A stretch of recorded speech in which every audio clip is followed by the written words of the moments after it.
ಪಶುವೈದ್ಯಾಧಿಕಾರಿಗಳ ನೇಮಕದಲ್ಲಿ ಅಕ್ರಮ ನಡೆದಿದೆ ಅನ್ನುವಂತ ಗಂಭೀರ ಆರೋಪ ಕೇಳಿ ಬರ್ತಾ ಇದೆ. ಬಹಳಷ್ಟು ಚರ್ಚೆ ಆಗ್ತಾ ಇದೆ ಈ ವಿಚಾರ ಈಗ.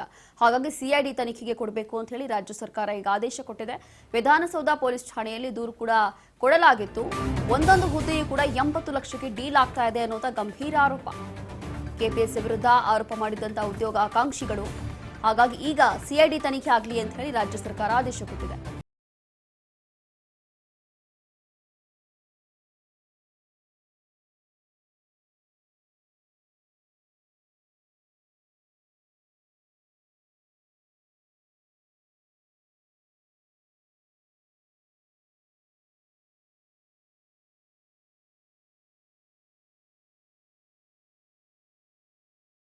ಸುಮಾರು 80 ಲಕ್ಷಕ್ಕೆ ಡೀಲ್ ಆಗ್ತಾ ಇದೆ. ಒಂದೊಂದು ಸೀಟ್ಗೂ ಕೂಡ 80 ಲಕ್ಷಕ್ಕೆ ಡೀಲ್ ಮಾಡಲಾಗ್ತಾ ಇದೆ ಅನ್ನುವಂಥದ್ದು ಕೂಡ ಗಂಭೀರ ಆರೋಪ.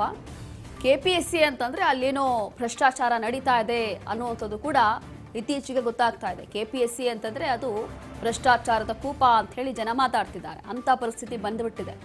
ಹಾಗಾಗಿ ಕೆಪಿಎಸ್ಸಿ ವಿರುದ್ಧ ಉದ್ಯೋಗ ಆಕಾಂಕ್ಷಿಗಳು ಆರೋಪ ಮಾಡಿದ್ರು. ಈ ರೀತಿಯಾಗಿ ಹಣ ತಗೊಂಡು 80 ಲಕ್ಷ ಹಣ ತಗೊಂಡು ಅದಾದ ನಂತರ ಒಂದೊಂದು ಉದ್ಯೋಗಕ್ಕೂ ಕೂಡ ಅಥವಾ ಒಂದೊಂದು ಸೀಟ್ಗೂ ಕೂಡ ಈ ರೀತಿಯಾಗಿ ಡೀಲ್ ನಡೀತಾ ಇದೆ ಅನ್ನುವಂಥದ್ದು ಕೂಡ ಆಕಾಂಕ್ಷಿಗಳು ಉದ್ಯೋಗ ಆಕಾಂಕ್ಷಿಗಳು ಹೇಳಿದ್ರು.